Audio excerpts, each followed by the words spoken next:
இந்த போட்டோவை பாருங்க. இவர் யாருன்னு தெரியுதா? இவர்தான். ஒரு கையில் வாளையும், மறுகையிலும் குரானையும் எடுத்துட்டு, "இன்னைக்கு நைட்டு நாங்க புறப்பட்டா" அப்படின்னு வீரவசனம் பேசினவரு, இவர் என்ன பண்ணியிருக்காரு அப்படின்னா, ஒரு கையில வாளையும், இன்னொரு கையில வேற ஒண்ணையும் தூக்கி ஒரு சின்ன பையன்ட்ட காட்டியிருக்காரு. போலீஸ் இவர புடிச்சு போக்சோ சட்டத்துல கைது பண்ணிட்டாங்க. இப்போ கோர்ட்டும் இவருக்கு 8 ஆண்டு சிறை தண்டனை விதிச்சுட்டாங்க. வாழ்த்துக்கள், பாராட்டுகள். இதுல கொடுமையான விஷயம் என்ன அப்படின்னா, சில இஸ்லாமிய இளைஞர்கள் என்னமோ அல்லாஹ்ஸுக்கு அல்லாஹ்வோட நேரடி சிஷ்யன் மாரி, அப்படியே அவருக்கு ஆதரவா இன்ஸ்டால ஸ்டோரி போடுறாய்ங்க, Facebookல பதிவு போடுறாய்ங்க.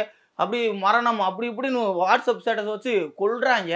அப்படி என்ன அவரு பண்ணிட்டாரு? எதுவும் இஸ்லாமிய உரிமைகள மீட்க போராடினாரா? அதுக்கு வாய்ப்பே இல்லையே. ஏன்னா வேற எந்த நாட்டுல இல்லாத அளவுக்குல இஸ்லாமியர்களுக்கு உரிமையும், மட்டற்ற சுதந்திரத்தையும் இந்தியா குடுத்திருக்கு. அப்புறம் என்ன பண்ணாரு அப்படின்னு பார்த்தோம்னா, திண்டுக்கல்ல பழனி பாபா பேர சொல்லிட்டு இந்து மத தலைவர்கள படுகொலை செஞ்சாரு. அவரோட வரலாறு அவ்வளோதான். அப்துல் கலாம் மாரி ஆள்கள ஃபாலோ பண்ணுங்க. அவர மாரி தேசப்பற்று இருக்கணும் அப்படின்னு நெனச்சீங்கன்னா பரவால்ல. இல்ல அப்துல் கலாம் பிஜேபிக்காரரு. அவரையும் நீங்க சங்கீதம் சொல்லுவீங்க அப்படின்னா, உங்கட்ட வேற தலைவர்களே இல்லையா? இஸ்லாமிய தலைவர்கள் அவர்கள கொண்டாடுங்க. இந்த அல்லாஹ்ஸுக்கு மாரி அல்பைகள எதுக்கு கொண்டாடுறீங்க?